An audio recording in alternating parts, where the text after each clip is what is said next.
नमस्कार दोस्तों, आज हम डिस्कस कर रहे हैं एक बहुत ही प्रोग्रेसिव और landmark supreme court judgement Hamsaa Anandini Nanduri versus union of India. Judgement में सुप्रीम कोर्ट ने मैटरनिटी लीव और पैटर्निटी लीव के कंसेप्ट को एक नए डायमेंशन में इंटरप्रेट किया है और एडॉप्टिव मदर्स के राइट को फंडामेंटली रीडिफाइन किया है। सबसे पहले समझते हैं इशू क्या था। केस का मेन सवाल था कि एडॉप्टिव मदर्स को मैटरनिटी लीव सिर्फ तब मिलेगी जब एडॉप्टेड चाइल्ड 3 मंथ से छोटा हो। अर्लियर लॉ एग्जैक्टली यही कहता था। अगर आप 3 महीने से बड़ा चाइल्ड अडॉप्ट करते हो तो आप मैटरनिटी बेनिफिट के लिए एलिजिबल नहीं हो। लेकिन सुप्रीम कोर्ट ने इस रिस्ट्रिक्शन को सीधा अनकॉन्स्टिट्यूशनल डिक्लेयर कर दिया। Bench of justice JB Pardiwala और जस्टिस R महादेवन ने क्लियर कहा, मैटरनिटी बेनिफिट से बायोलॉजिकल मदर्स तक लिमिटेड नहीं हो सकता। कोर्ट ने सबसे पहले आर्टिकल 14 इक्वालिटी का टेस्ट अप्लाई किया। कोर्ट ने ऑब्जर्व किया कि सब एडॉप्टिव मदर्स सेम सिचुएशन में हैं, चाहे वो 2 महीने का चाइल्ड अडॉप्ट करें या 6 महीने का। तो सिर्फ चाइल्ड की एज के बेसिस पे उनके साथ अलग ट्रीटमेंट करना इरेशनल है, आर्बिट्री है और कॉन्स्टिट्यूशनली इनवैलिड है। फिर कोर्ट ने article 21 right to life and dignity के पर्सपेक्टिव से देखा।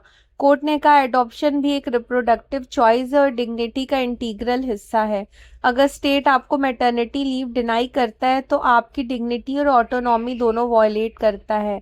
अब आते हैं जजमेंट के सबसे पावरफुल ऑब्जर्वेशन पर। कोर्ट ने क्लियरली कहा मदरहुड से बायोलॉजिकल प्रोसेस नहीं है, ये एक इमोशनल, साइकोलॉजिकल और सोशल रिलेशनशिप है। मतलब एक मदर चाइल्ड बॉन्ड सिर्फ वॉर्म में नहीं बल्कि केयर, अटैचमेंट और नर्चरिंग से भी डेवलप होता है। कोर्ट ने मैटरनिटी लीव के 3 इंपॉर्टेंट कंपोनेंट एक्सप्लेन किए। Physical recovery after child birth, emotional bonding between mother and child, child का इंटीग्रेशन इनटू फैमिली।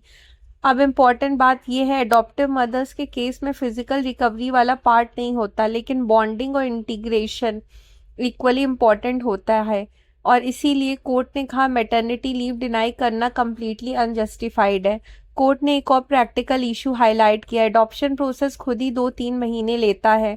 तो अगर लॉ कहता है कि सिर्फ 3 महीने से छोटे बच्चे पर बेनिफिट मिलेगा तो वो प्रोविज़न प्रैक्टिकली यूजलेस और इल्यूजनरी हो जाता है। इसलिए सुप्रीम कोर्ट ने प्रोविज़न को रीड डाउन किया और फाइनल रूलिंग दी। हर एडॉप्टिव मदर को 12 वीक्स मैटरनिटी लीव मिलेगी, चाइल्ड की एज कोई भी हो, नो रिस्ट्रिक्शन। अब आते हैं जजमेंट के फॉरवर्ड लुकिंग पार्ट पे। सुप्रीम कोर्ट ने गवर्नमेंट को रिकमेंड किया कि इंडिया में पैटर्निटी लीव को भी सोशल सिक्योरिटी बेनिफिट के रूप में रिकॉग्नाइज करना चाहिए। कोर्ट ने कहा अगर फादर्स को लीव मिलेगी तो जेंडर इक्वालिटी प्रमोट होगी, पेरेंटिंग शेयर्ड रिस्पॉन्सिबिलिटी बनेगी और चाइल्ड डेवलपमेंट बेटर होगा। और पेरेंट ने एक बहुत पावरफुल लाइन भी कही, parenthood is a shared responsibility. तो दोस्तों ये जजमेंट सिर्फ मैटरनिटी लीव का नहीं, ये जजमेंट है मॉडर्न फैमिली स्ट्रक्चर का, जेंडर इक्वालिटी का और चाइल्ड वेलफेयर का। ये क्लियर मैसेज देता है कि लॉ को सोसाइटी के साथ इवॉल्व होना होगा और मदरहुड को नैरो बायोलॉजिकल डेफिनेशन तक लिमिट नहीं किया जा सकता। अगर आपको ऐसे ही डीप लीगल ब्रेकडाउन्स और सुप्रीम कोर्ट एनालिसिस चाहिए तो लॉकम को फॉलो करें ना भूलें। मिलते हैं नेक्स्ट पावरफुल लीगल एनालिसिस पर।